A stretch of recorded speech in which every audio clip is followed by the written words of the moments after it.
స్తుతి మహిమ ప్రభావాలు కలుగుగాక. దేవుడు మనకిచ్చినటువంటి శ్రేష్టమైనటువంటి దినాన్ని బట్టి ప్రభుకు మనం ఎన్ని స్తుతులు చెల్లించినా తక్కువ. ఎందుకంటే మన జీవితాల్లో దేవుడు మనకు ఆయుష్ని ఇచ్చాడు, ఆరోగ్యం ఇచ్చాడు. నిజంగా మనము ఆయన సన్నిధానంలో ఈ పవిత్రమైన దినం క్రైస్తవులైన మనకు ఆరాధన చాలా విలువైనది, శ్రేష్టమైనది. దాన్ని తప్పించుకోకుండా ప్రభు సన్నిధికి వచ్చుట, ఆయన పవిత్రమైనటువంటి దేహాన్ని, రక్తాన్ని మనం తీసుకొని దేవుడు కనపరిచేది ఎంతో మనకు ఆశీర్వాదకరం. ఈరోజు దేవుని వాక్యంలో కొన్ని విషయాలు మనం నేర్చుకుందాం. మన జీవితాల్లో చేరి వచ్చిన మనందరిలో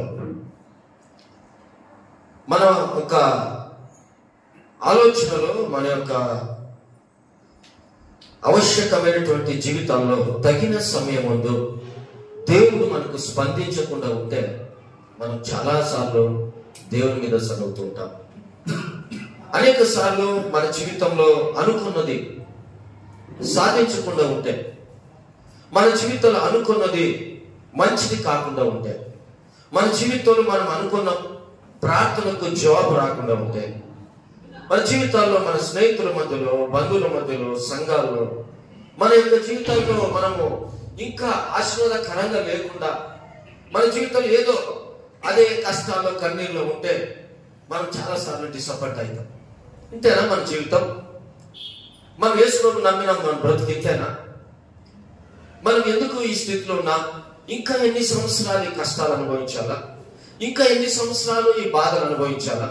ఇంకా ఎన్ని సంవత్సరాలు మేము ఈ శోధనలు అనుభవించాలా అని చెప్పి అనేక సార్లు మన జీవితాల్లో మనం దేవుణ్ణి సలుగుతూ ఉంటాం, చాలా బాధపడుతూ ఉంటాం. కాబట్టి ఎన్నోసార్లు మనము అనుకున్నది వెంటనే కాకుండా ఉంటే, ఏం దేవుడప్పా, ఏం చర్చికి పోలేప్పా అని అనుకుంటూ ఉంటాం. కానీ దేవుడు ఇంతకన్నా ముందు చేసిన మేలులు మాత్రం ఎంత మేలు చేసినా మనం మర్చిపోతూ ఉంటాం. మనకి ఎప్పుడు మేలులే కావాలనుకుంటాం, కానీ మనము దేవునికి ఏం చేస్తున్నాం అనేది మనం అనుకోం. ప్రభు కోసం ఏ రీతిగా బ్రతుకుతున్నాం అనేది మనం ఆలోచించాం. ఎప్పుడూ దేవుడిని అడుగుతున్నది, నాకు అది కావాలా, ఇది కావాలా, మేలులు కావాలా, నాకు మంచిది కావాలా, మేము బాగుపడాలా, మేము వెల్ సెటిల్ కావాలా, ఇవన్నీ దేవుడి పైన అడుగుతుంటే ఉంటాం. ఒకవేళ దేవుడు మనకు అనుగ్రహించకుండా ఉంటే, అయ్యో మా కొడుకు పరిస్థితి ఇట్లాయా, మా బిడ్డ పరిస్థితి ఇట్లాయా, నా భార్య, నా కుటుంబాలు ఇట్లా, నా సంఘం ఇట్లా, నా జీవితాలు, ఎప్పుడు మనము దేవుని ఎడల ఈ కష్టాలనే మనం చూస్తూ చూస్తూ ఏం జీవితం అనేది మాత్రం ఎన్నోసార్లు మనం రోజుకు అనుకుంటూనే ఉంటాం. నీ జీవితానికి, నా జీవితానికి గడిచిపోయిన దినాల్లో దేవుడు పెట్టకప్పు నుంచి మనం పైకి తీసుకొని వచ్చి ఎన్నో మేలు చేస్తూ ఉన్నాడు. చేస్తాడు దేవుడు, ఇంకా మేలు చేస్తాడు. అయితే నీవు నేను దేవుని కోసం నిష్టంగా, యథార్థంగా, పవిత్రంగా, పరిశుద్ధంగా, హృదయపూర్వకంగా నువ్వు దేవునికి ఏమై ఉన్నావు? చాలా సార్లు మన జీవితాల్లో మనం ఏం చేస్తున్నామంటే కేవలం పైన నామకార్థమైన నటన బ్రతుకులే జీవిస్తుంటాం.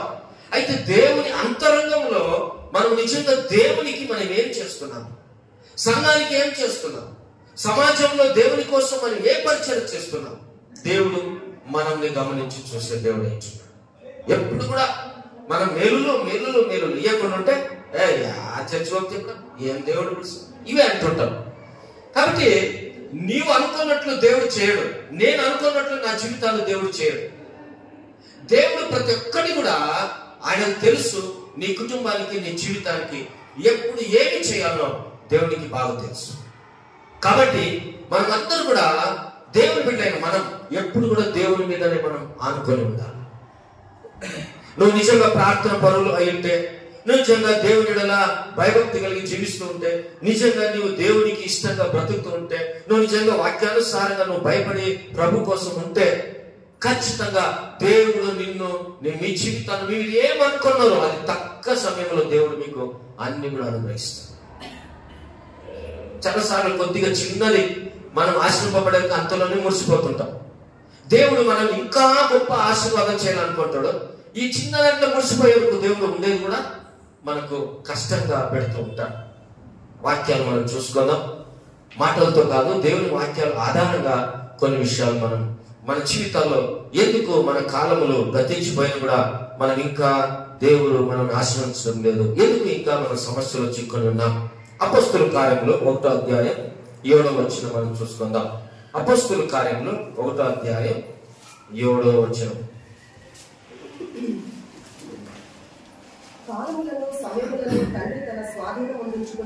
కాలములను సమయములను తండ్రి తన స్వాధీనంలో ఉంచుకొని ఉన్నాడు.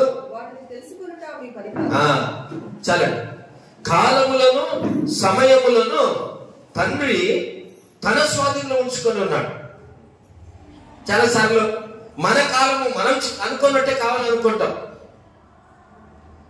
మనం చెప్పిందే జరగాలనుకుంటాం. దేవుడు మనం ఎప్పుడు ఏమడుగుతాడు ఇవ్వకుండా ఉంటే దేవుడు ఏ చర్చిని అంటాం. అయితే దేవుడు అన్ని కూడా నిన్ను నన్ను ఎరిగినవాడు. తగిన సమయం ముందు ఆయన మనకు అన్ని కూడా ఇస్తాడు. అంతవరకు మనకు ఓపిక ఉండాలి, అంతవరకు మనం సహనాన్ని కనిపెట్టుకుని ఉండాలి.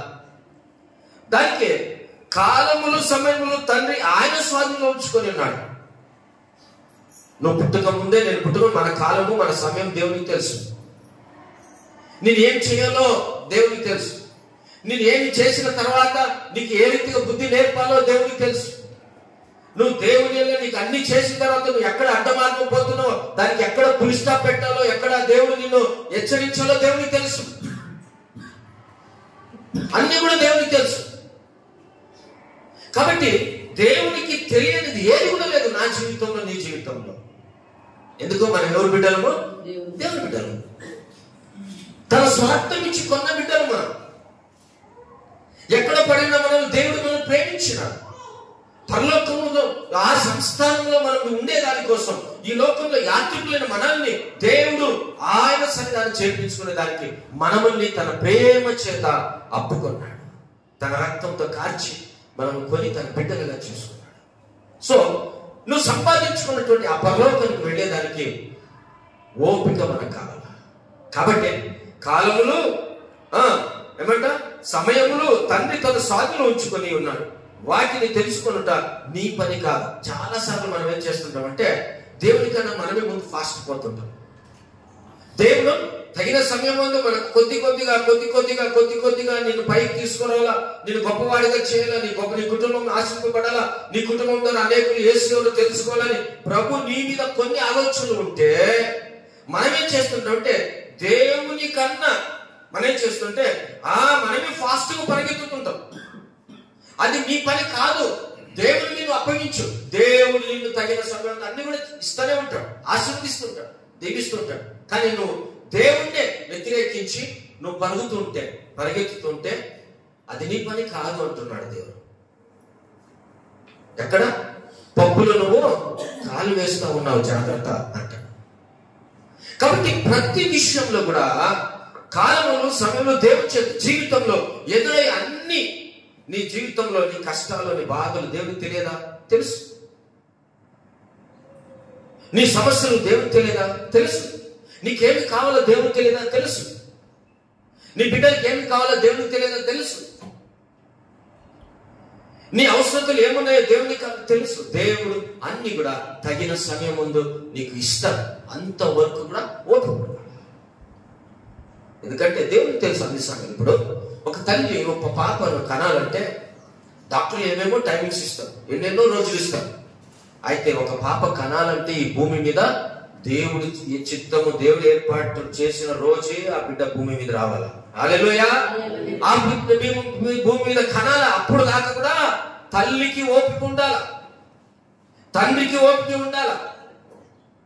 నువ్వు 7 నెలలకి 8 నెలలు కనాల జల్జల్ది అంటే కాదు. దేవుడు ఏ సమయంలో ఎప్పుడు నీ గర్భఫలాన్ని తెలియదు దేవునికి తెలుసు. సో అట్లయి బైబిల్లో చాలా సార్లు మనం కొన్ని భక్తుల విషయాలను దేవుడు మనకు బుద్ధి వచ్చేదాని కోసమే బైబిల్ మనకి రాసి పెట్టాడు. దేవుడు చాలాసార్లు మనం దొరుకుతాం, చాలాసార్లు దేవుడిని మనము బాధపరుస్తుంటాం. ఎందుకో మనం అనుకునే అన్ని రైట్ టైంకి బాగా జల్ది జరగాల. మనం అనుకుని ఏది కూడా దేవుని చిత్తంలో జరగదు. దేవుని టైం ఎప్పుడు అప్పుడే జరిగేది. నీ పిల్లలకి ఎప్పుడు వివాహం కావాలన్నా దేవునికి తెలుసు, అప్పుడే వివాహం అయ్యేది. నీకు ఎప్పుడు ఉద్యోగం దొరకాలో దేవునికి తెలుసు, అప్పుడే నీకు ఉద్యోగం దేవుడు ఇస్తాడు. కాబట్టి నీవు నిన్ను నీ జీవితాన్ని దేవునికి మొదటిగా పరిపూర్ణంగా సంపాదించుకో. ప్రార్థన నీ జీవితంలో ఎడతెగకుండా, దేవుని సహవాసం దేవుని కాడ ఎడతెగక ఉండాలి. పూర్ణ హృదయంతో, పూర్ణ ఆత్మతో, పూర్ణ శక్తితో నువ్వు వస్తున్నావా, నిజంగా ఆరాధిస్తున్నావా అన్ని కూడా నీకు తెలుసు. దేవుని చిత్తంలో ఉండాలి. కాబట్టి ప్రియ దేవుని బిడ్డలారా, చాలా సార్లు మనం సంఘం నుంచి బయటకు పోయినాక ఎన్నోసార్లు మనం పొరపాటు పోతూ ఉంటాం. బంధువులు చూసినప్పుడు, స్నేహితులు చూసినప్పుడు, లోకం చూసినప్పుడు మురిసిపోతూ ఉంటాం. అయితే దేవుని యొక్క సన్నిధానంలో నేర్చుకున్న విషయాలను మనము తగిన సమయంలో మన ప్రభువుకు అప్పగిస్తే దేవుడు అన్ని కూడా నేను ఆశీర్వదిస్తాను. కాబట్టి మనకు బుద్ధి రావాలంటే దేవుడు రాపించి పెట్టినటువంటి ఆ దినాల్లో కొన్ని విషయాలు బైబిల్ మనం చూసుకుందాం. కీర్తనలో 40వ కీర్తన 1 నుంచి 3 వచనాలు ఒక మాట మనం చూసుకుందాం. దావీదు భక్తుల యొక్క జీవితంలో మనం కొన్ని విషయాలు నేర్చుకుందాం. యెహోవా కొరకు నేను సహనముతో కనిపెట్టుకొంటిని, ఆయన నాకు చెవి యొగ్గి నా మొర ఆలకించెను. నాశనకరమైన గుంటలో నుండి, జిగుడుగల దొంగ ఊబిలో నుండి ఆయన నన్ను పైకెత్తెను. నా పాదములు బండ మీద నిలిపి నా అడుగులు స్థిరపరిచెను. ఇక్కడ గమనిస్తున్నటువంటి విషయం, భక్తుడైన దావీదు, గొర్రెల కాపరైన దావీదు, అడవిలో జీవిస్తున్న దావీదు, తల్లిదండ్రులకి ఆఖరి కుమారుడు, పనికి రానివాడని గొర్రెలకు కాపరికి విడిచిన దావీదు తనేమంటున్నాడు? సహనముతో ఉన్నాడు. అర్జెంట్ చేయలేదు దావీదు. మండగారి స్థితిలో ఉన్నారు, మా నాయన అక్కడున్నాడు, సౌలు కాడ మా అన్నగారులంతా ఉన్నారు, నన్ను తీసుకొని వచ్చి అడవిలో గొర్రెలే తీసుకొని వచ్చి ఇక్కడ అడవిలో పడేసినాడు. ఏం జీవితం అప్ప, నా జీవితము, నా బ్రతికింతేనా అని అనలే దావీదు. దానికి దావీదు ఏమంటున్నాడు? కీర్తన 40లో మనం చూస్తున్నాం, యెహోవాతో నేను సహనముతో కనిపెట్టించాను. ఏముంది? ఏం కావాలా మనిషికి? సహనం కావాలా, ఓపిక కావాలా. సహనమును నువ్వు పోగొట్టుకుంటే నీ జీవితంలో, నీ కుటుంబాల్లో సమస్యలే. సహనం పోగొట్టుకున్నవా నీ ఉద్యోగంలో సమస్యలే. సహనం పోగొట్టుకున్నవా నీ సంఘంలో సమస్యలే. సహనం పోగొట్టుకున్నవా భార్య భర్తల మధ్యలో సమస్యలే. సహనం పోగొట్టుకున్నవా అన్నదమ్ముల అక్క చెల్లెల మధ్యలో సమస్యలే. ప్రియమైన బిడ్డలారా, కాబట్టి సహనము అనేది ఈ రోజుల్లో లేదు. మనుషులు అన్ని ఫటఫట్. ఇప్పుడు ఒక ఏదైనా బిజినెస్ చేసినప్పుడు అప్పుడే మనకు అంటే లక్ష లాభం రావాలా. దేవునికి తెలుసు నీకు ఎప్పుడు లాభం ఇవ్వాలా, ఎప్పుడు నిన్ను హెచ్చించాలా, నిన్ను ఏ రీతిగా దేవుడు నిన్ను మార్చాలా, నీకు ఎట్లా బుద్ధి చెప్పాలా, నువ్వు ఎక్కడెక్కడ దారి తప్పిపోతున్నావు, నువ్వు దేవునికి ఎక్కడెక్కడ విరోధంగా జీవిస్తున్నావు, దేవుడు అది సరిచేసేంత వరకు కూడా నిన్ను నన్ను పైకి దేవుడు తీసుకున్నాడు. చాలా సార్లు మనం సహనం పోగొట్టుకుంటా ఉంటాం. దావీదు పోగొట్టుకోలేదు. ఏమంటా? యెహోవాకు నేను సహనంతో కనిపెట్టుకుంటుంది, ఆయన నాకు చెవియొగ్గి నా మొర ఆలకించెను. సహనముతో ఎప్పుడు దావీదు ఏం చేసేవాడంట? ప్రార్థన చేసేవాడు. నా కుటుంబాన్ని ఎప్పుడు, నా జీవితాన్ని ఎట్లా, ప్రభు నేనేం కావాలా, నన్ను నీ చేతులకు సమర్పించుకున్నా, ఏమి కష్టాలు, ఏమి సమస్యలు. దావీదుకి ఏమండి? ఎప్పుడు యుద్ధాలే, శత్రువులే, ఎప్పుడు శత్రు. ఎంత మంచోడైన దావీదు. దావీదు వెనుక సొంత అభిషేకించిన సౌలే శత్రువు అయిపోయాడు. ఏమండి? దావీదుకి సౌలే శత్రువు అయిపోయాడు. ఒక దేవుని మీద అభిషేకింపబడిన వాడు, అభిషేకించిన వాడికి శత్రువు అయిపోయాడు. అయితే దావీదు ఏం చేశాడు? సహనముతో ఉన్నాడు. ఒక్కొక్క యుద్ధాలు, ఒక్కొక్క సమస్యలు, ఒక్కొక్క ప్రజలు తలుపుతున్నారు, ఒక్కొక్క అభిషేకపడిన సౌలే దావీదు వెంబడిస్తున్నాడు. ఆయన ఎక్కడున్నాడు పట్టుకొని పట్టాలి, ఎక్కడైనా పోయి సంపాలా, ఏ రీతిలో ఉండాలి, ఎక్కడెక్కడో పాపం వెళ్ళిపోయి బతుకుతున్నాడు దావీదు. ప్రియమైన బిడ్డలారా, ఎన్ని కష్టాలు పడ్డాడు దావీదు తెలిసిన. దానికి దావీదు అంటున్నాడు, ఏమంటున్నట్టే మనం చదివిన ప్రకారం 41:3 ఆయన నా చెవియొగ్గి నా మొర ఆలకించాడు. నాశనకరమైన గుంటల నుండి. దావీదు ఎక్కడున్నాడంట? ఎక్కడున్నాడు? తన ఎవరి జీవితంలో? నాశనకరమైన గుంట, నాశనమైనటువంటి జీవితం దావీదుది. అంత శత్రువులే. తను ఎంత మంచి చేసినా అంత దానికి విరోధంగా జరిగినాడు. తర్వాత నాశగుంటలు చికటగల దొంగ ఊపిల నుండి ఆయన నన్ను పైకెత్తెను. హల్లెలూయా. ఈరోజు నీ జీవితంలో నాశనకరమైన గుంటలు ఉన్నావా? ఈరోజు నీ జీవితంలో జిగటం అన్నటువంటి ఆ కష్టం నుంచి, ఆ బాధ నుంచి నువ్వు తప్పించుకోలేక నువ్వు బ్రతుకుతున్నావా? నువ్వు నాశనకరమైన జీవితంలో జిగటం ఉన్నదో ఆయన నిన్ను ఒకరోజు పైకెత్తుతాడు సుమా. హల్లెలూయా. నేను ఖచ్చితంగా ఒకరోజు నేను పైకి తీసుకొని వస్తాడు. అయితే నువ్వేం చేయాలా? నువ్వు ఓపికతో సహనంతో ఉండాలా. ఓపిక సహనంతో సరిపోతుందా? ఏం చేశాడు దావీదు? ఆయన నాకు చెవి యొగ్గి నమ్మరు ఆలకించాడు. ఒక విశ్వాస జీవితంలో నువ్వు పడిపోతున్నా, బాధలున్నా, నీ లైఫ్ డిసప్పాయింట్ అయినా, నీ కుటుంబంలో డిసప్పాయింట్ అయినా, నీకు కావలసినటువంటిది దేవుడితో మాట్లాడేటువంటి అనుభవం ఉండాలి. అనుభవమే ప్రార్థన. ప్రార్థన లేకుండా నిన్ను జిగటం నుండి, గుంత నుండి దేవుడు నీ పైకి తీసుకున్నాడు. ప్రతి విశ్వాస జీవితంలో నీకు ప్రార్థన ఉండాలి. ఖచ్చితంగా ప్రార్థనకు దేవుడు ఒక రోజు నీ జీవితాల్లో ఉత్తరం ఇస్తాడు. కీర్తన 31 చూడండి. అదే కీర్తన 31 కీర్తన 14-17 వచ్చినాలు మనం చూసుకుందాం. యెహోవా నీ యందు నమ్మకం ఉంచి ఉన్నాను. యెహోవా నీ యొద్ద నేను నమ్మకం ఉంచి ఉన్నాను. నీవే నా దేవుడవని నేను అనుకొనుచున్నాను. నా కాలగతులు నీ వశములో ఉన్నవి. ఏమంట? నా కాలగతులు నీ వశములో ఉన్నవి. నా శత్రువుల చేతిలో నుండి నన్ను రక్షింపు. నన్ను తరుమువారి నుండి నన్ను రక్షింపు. సాగండి. ఏమంటున్నాడు దావీదు? అదే దావీదు పలుకుతున్నాడు. చాలా సార్లు కాలము మనం చెప్పినట్టు కాలం ఉండాలా, మనం చెప్పినట్టు దేవుడు వినాలి, మనం చెప్పినట్టు జరగాలి మన లైఫ్. మనం అనుకోని వెంటనే మనకు అన్ని సుఖభోగాలు కావాలి మన లైఫ్ లో అనుకుంటాం. దేవుడు అన్ని మనకు అడిగినట్టుగా ఎందుకో, నేను చర్చిపోతున్నా, నేను దశభాగం ఇస్తున్నా, నేను అన్ని కూడా బాగా మంచిగా చూసే వాళ్ళకు పై వేషాలతో భక్తి కనబడుతున్నా, నేను అంతా ఉన్నాను, ఇంకా నాకెందుకప్ప ఈ కష్టాలు, ఇంకా నాకెందుకప్ప ఈ సమస్యలు, అన్ని జరగాలంటూ అనుకుంటూనే ఉంటాం మనం. అది నీ వలన రాగా కలగదు. దేవుని చిత్తంలో నువ్వు ఉంటే ఏ సమయంలో ఏమి సంభవించుందో నీ కుటుంబానికి, నీకు అది ఖచ్చితంగా దేవుడు చేస్తాడు. అయితే కాల వశములు ఎవరి చేతులు ఉన్నాయి? మీ తల్లిదండ్రుల చేతులు లేదు, లేదా నీ భార్య చేతులు, భర్త చేతులు లేదు, నీ సేవకుడి చేతులు లేదు. ఎవరి చేతిలో ఉంది? కాల వశంలో దేవుని చేతులు. దానికే ప్రారంభంలో చదువు, కాలమును సమయములను తండ్రి తన స్వాధీనంలో ఉంచుకొని ఉన్నాడు. నీకు ఒక కాలం వస్తుంది, నువ్వు ఇప్పుడు చెడిపోయావేమో, నీకు ఇప్పుడు కుటుంబాల సమస్యలు ఉన్నాయేమో, నీకు ఒక కాలం వస్తుంది, నువ్వు ఇప్పుడు బాధ కన్నీరు విడుస్తున్నావేమో. అయితే దేవుడు నీ కన్నీరుని బాష్ప బిందువుగా తీర్చి నువ్వు అనుకున్న విషయాలు, నీ కుటుంబాన్ని, నీ జీవితాన్ని, నీ బిజినెస్ ని, నీ పనిని, నిన్ను, నీ పిల్లలను ఒకవేళ నువ్వు బాధపడుతున్నావేమో, కానీ దేవుడు తగిన సమయం, తగిన కాలం ముందు నిన్ను ఖచ్చితంగా దేవుడు పైకి లేవనెత్తుతాడు. అయితే నీకేముండాలా? ఓపిక ఉండాలా, సహనం ఉండాలా, ప్రార్థన ఉండాలా. దానికే బైబిల్ మనం గమనిస్తున్నటువంటి విషయం 14-17 మనం చూస్తున్నట్టు, యెహోవాని యందు నమ్మిక ఉంచున్నాను అంటున్నాడు దావీదు.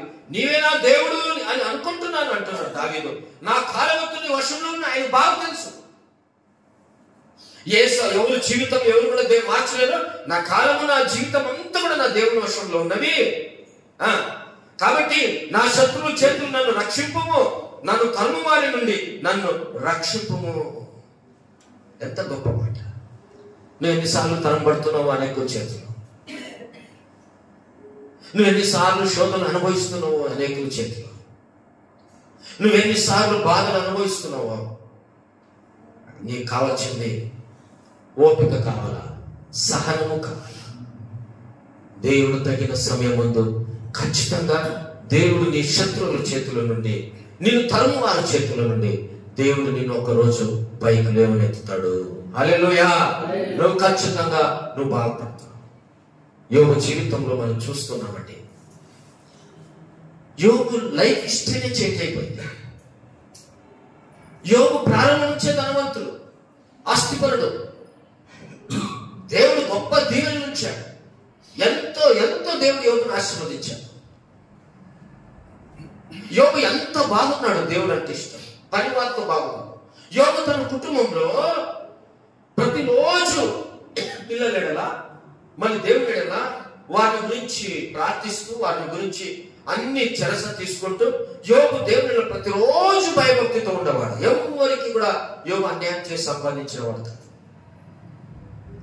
ఇంత మంచి యోబు చూడండి, అపవాదికి సైతానికి ఏం చేసింది? యోబును చూసి కుళ్ళు వచ్చింది,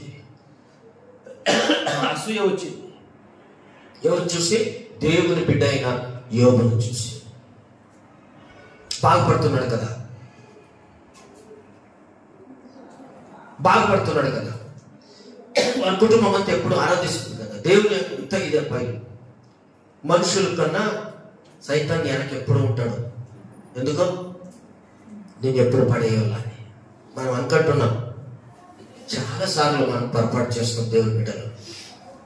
నాకు డబ్బు ఉంది, ఆస్తి ఉంది, ఉద్యోగం ఉంది, నాకు చాలా మంది పెట్టుబడి జనాలు ఉన్నారు, నాకు ఇప్పుడు ఏం వెళ్ళి సెటిల్ అవుతున్నాను, నాకేం తొందర లేదు, మొదటి స్థానం ముందు దేవునికి ఇవ్వకుండా ఏం పర్వాలేదు, తర్వాత దేవుని టైం ఉన్నప్పుడు దేవుని చూసుకోదాంలే, నాకు ఇప్పుడు అందరు కావాలా, అన్ని కావాలా, తర్వాత దేవుడు అని మనం అనుకుంటుంటాం.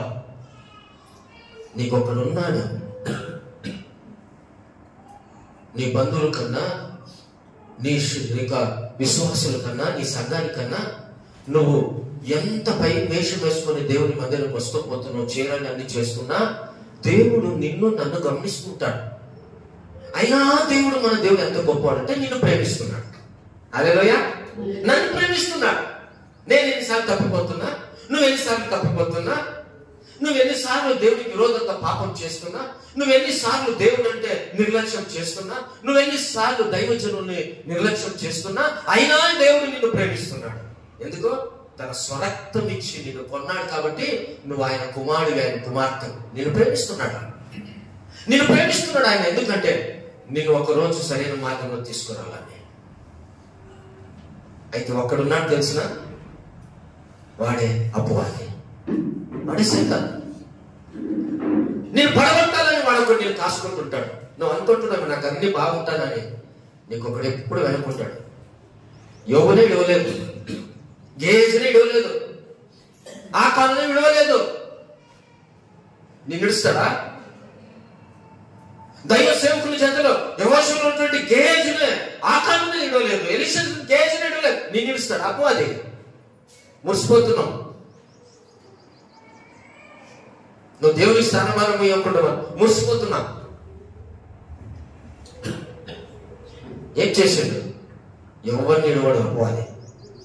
అంత దేవుని బిడ్డైన, అంత ప్రార్థన పరుడైన యేసేపు యోబు, అంత గొప్పవాడైన ఊర్చు దేశం అంతటి నీతివంతుడైనా కూడా యోబు అంత గొప్ప పేరు సంపాదించాడు. యోబునే అపవాది ఇవ్వలేదు. దేవుడి కాడికి వచ్చాడు, యోబు నా చేతికి అప్పగించాడు. తగిన సమయం ముందు, తగిన కాలం ముందు యోబుకు ఎన్ని సమస్యలు కష్టాలు వచ్చినా, భార్య పైన, పిల్లల పైన, కుటుంబం పోగొట్టుకున్నా, అయితే యోబు సహనమును విడవలేదు. హల్లెలూయా.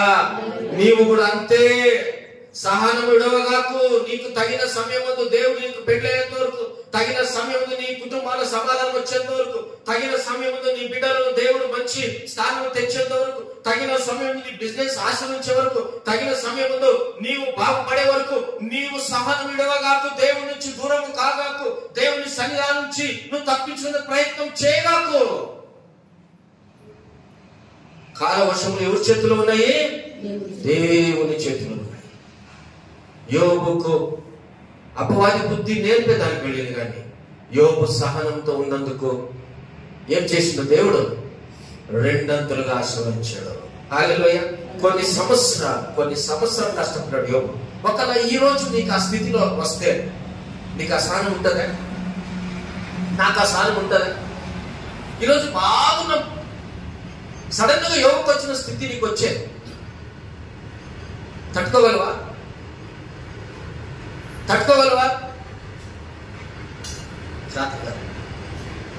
కాబట్టి దేవుడు నిన్ను ప్రేమిస్తున్న సమయంలో నువ్వు దేవుని ఎక్కువగా ప్రేమించేది నేర్చుకో. దేవుని సన్నిధానంలో దేవుని ఎన్ని పొరపాట్లు నువ్వు వారం చేసిన ఎన్ని పొరపాట్లు నువ్వు చేస్తూ ఉన్నా, జీవిస్తూ ఉన్నా, నీలో అతిశయం పోతూ నువ్వు పెరిగిపోతున్నా, దేవుని నిన్ను ప్రేమిస్తున్నప్పుడు నువ్వు తప్పులు సరి చేసుకొని సరిదిద్దుకొని నువ్వు దేవునికి సమయం ఇస్తూ దేవుని ప్రేమిస్తుండవు. ఏ అపవాది నిన్ను పట్టుకున్న దేవుడు నిన్ను చెయ్యి విడువడు. ఖచ్చితంగా దేవుడు నీకు తోడుగా ఉంటాడు ప్రియులారా. కాబట్టి ఈ మన జీవితంలో అనేక విషయాలు మనం చూసినప్పుడు దావీదు ఏమంట కాలవశములు దేవుని చేతులు ఉన్నప్పుడు దావీదు ఎన్నో సమస్యల నుంచి బయటకు వచ్చినాడు. దావీదు దేవుడు రాజుగా చేశాడు. దావీదు దేవుడు రాజుగా చేసిన తర్వాత ఎన్నెన్నో శ్రమలు అనుభవించాడు. కానీ దావీదు దేవుని విషయంలో మాత్రం ఎప్పుడు కూడా ఒక చిన్న చిక్కంత ఆయన జీవితంలో ఏం చేసిందంటే ప్రార్థన తక్కువ చేసుకునేది. ప్లస్ దేవుని యొక్క వాక్యంలో తక్కువ కాలేదు, దేవుని స్తుతించడంలో తక్కువ కాలేదు. దావీదు ప్రతి సమయమును దేవుడితో ఏకీభావం ఇచ్చాడు. రోజుకు 7 సార్లు దేవుని స్తుతించాడు. రాజైన దావీదు రోజుకు 3 మార్లు దేవుని ప్రార్థించాడు.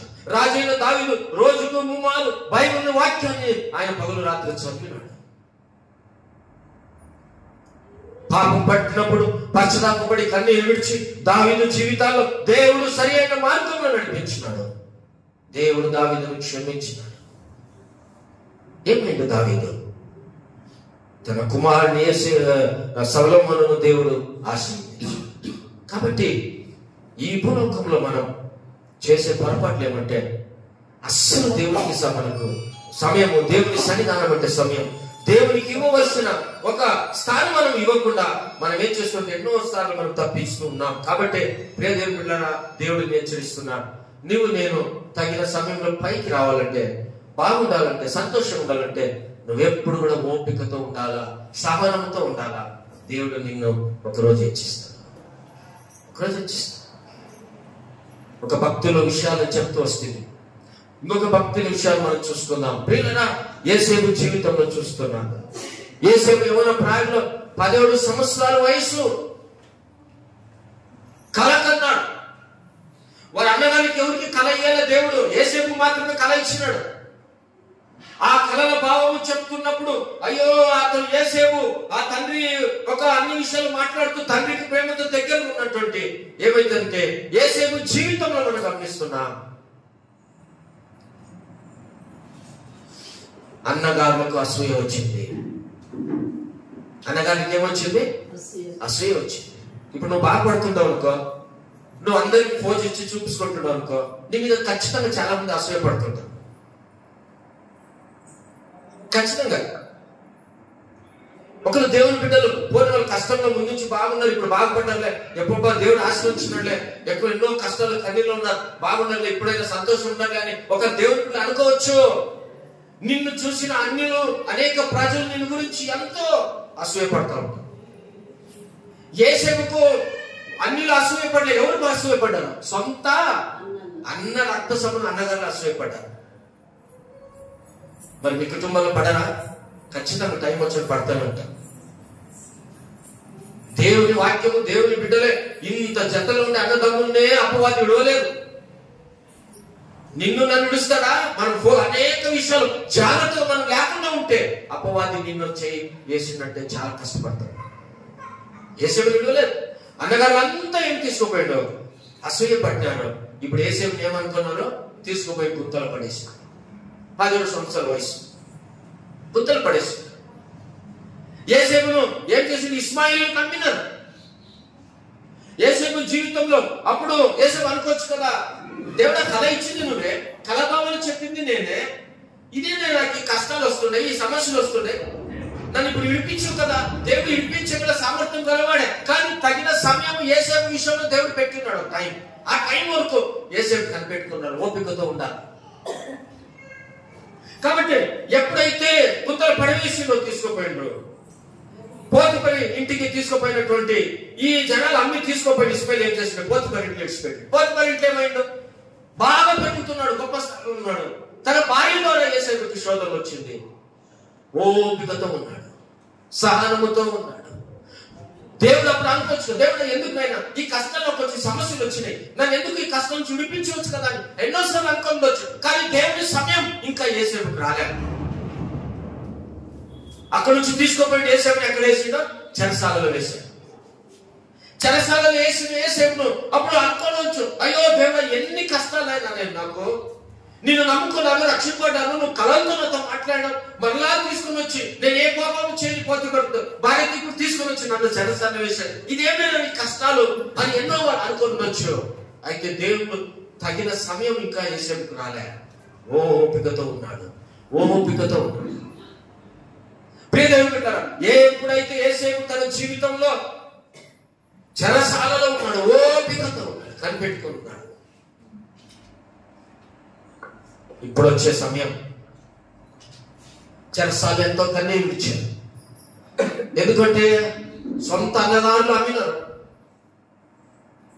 చేయడానికి పాపం నిందే మోపినారు, చెరసాలు వేసినారు, ఎన్నెన్నో కష్టాలు యేసేపుకు వచ్చినాయి. అయితే దేవుడు మాత్రం తోడుకున్నాడు, సహనముతో ఉన్నాడు. ఓపికతో ఉన్నాడు.